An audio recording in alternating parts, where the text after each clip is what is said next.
तू असं म्हणतोस की नॅचरल फार्मिंग करतो, तर नॅचरल फार्मिंग म्हणजे काय? नॅचरल फार्मिंग म्हणजे मिनिमम इनपुट्सने शेती करणे. मिनिमम इनपुट्स म्हणजे एकतर जे इनपुट्स आम्ही इथे बनवतो ते आपल्या शेतावर बनतात. त्याच्यामध्ये जनरली ॲनिमल डिराईव्ड किंवा कचऱ्यापासून हे बनतात. आता कचऱ्यापासूनचा कसा बेस आहे की जेव्हा आपण जंगल बघतो, हे क्लोज्ड मॉडेल आहे, त्याच्यामध्ये जंगलामध्ये विविध वनस्पती उगवतात, तिथेच मरतात, पक्षी प्राणी फळं खातात, तिथेच विष्ठा करतात, राईट. आणि मग तेच एक क्लोज लूपमध्ये ते सगळं चालू राहतं. तिथे काही इनपुट द्यायला लागत नाही आपल्याला, राईट. काही इनपुट न देता जंगल एकदम थ्राईव्ह होतं, खूप सुंदर आउटपुट येतं, सगळं येतं. आणि आपल्याला जंगलात जाऊन पाणी यायला लागतं का? नाही. वर्षभर बिना पाण्याचं जंगल उभं असतं. शेतीत मात्र आपल्याला पाणी द्यायला लागतं, राईट.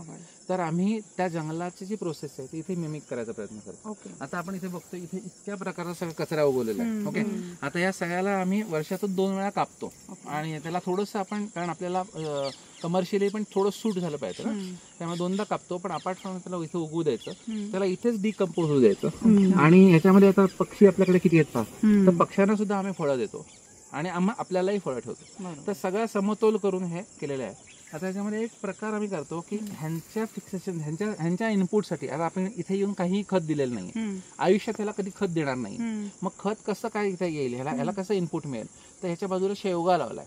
प्रत्येक 5 फुटावर शेवगा आहे. त्या शेवग्याला दरवर्षी कापून टाकायचं आणि त्या कापलेल्या शेवग्याचा भुगा करायचा आणि हा भुगा झाडांच्या इनपुटला टाकलाय. तर ह्यांनी आता पावसासारखा वास होतो याला.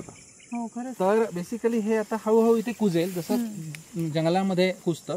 आणि ह्याच्यामध्ये वेगवेगळ्या बुरश्या येतील, त्या बुरश्या ह्याला डिकम्पोज करतील आणि शेवग्याने जे काय अक्युम्युलेट केलंय हवेतून, फोटोसिंथेसिसने आणि जमिनीतून, ते सगळं ह्या झाडाला रेडीमेड मिळेल. आता ह्याचा परिणाम काय होतो, तर या क्षणाला या झाडाला 56 पेरू आहेत, 56. ओके, तर आपण मोजूया.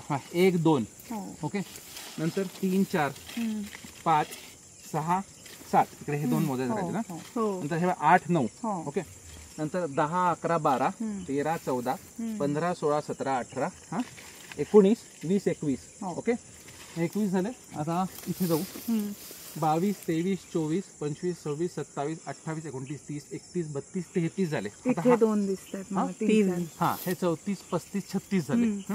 आता मी पलीकडून आलो या बाजूने, 36, इथे पण एक तुमच्या फांदीचे इथे तिथे 37, हा इथे पण 38 39 40, नंतर 41 42 43 44 45 46 47 48 49 50, 51 52, ही फांदी झाली.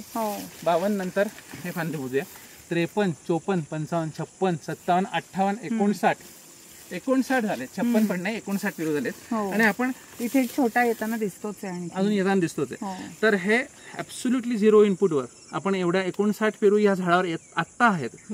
तर पहा माझ्याकडे साधारण प्रोडक्शन कसं, म्हणजे माझ्या दुसऱ्या प्रश्नाचं उत्तर तू दिलंसच की प्रोडक्शन यातनं कसं येतंय मी विचारणार होते.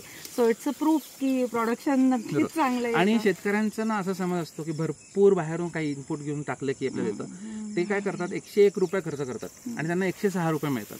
ओके, आम्ही 1 रुपया खर्च करतो, म्हणजे हे कापणा बिवण्याला पेट्रोल लागतं ते, आणि नंतर आपण 6 रुपयात मिळवतो, संतुष्ट असतो. कारण काही आपण पक्ष्यांनाही देतो आणि आम्हालाही 5 रुपये प्रॉफिट आणि त्यांनाही 5 रुपये प्रॉफिट. अरे वा, छानच आहे. म्हणजे पण म्हणजे थोडक्यात तुला, म्हणजे मला असं वाटतं की लोकांपर्यंत हे नक्कीच पोहोचलं पाहिजे की लोकांनी अशा प्रकारची शेती करावी आणि याच्यासाठी नक्कीच तुला कॉन्टॅक्ट करावं, असं मी तरी नक्कीच सांगेन. धन्यवाद. थँक्यू.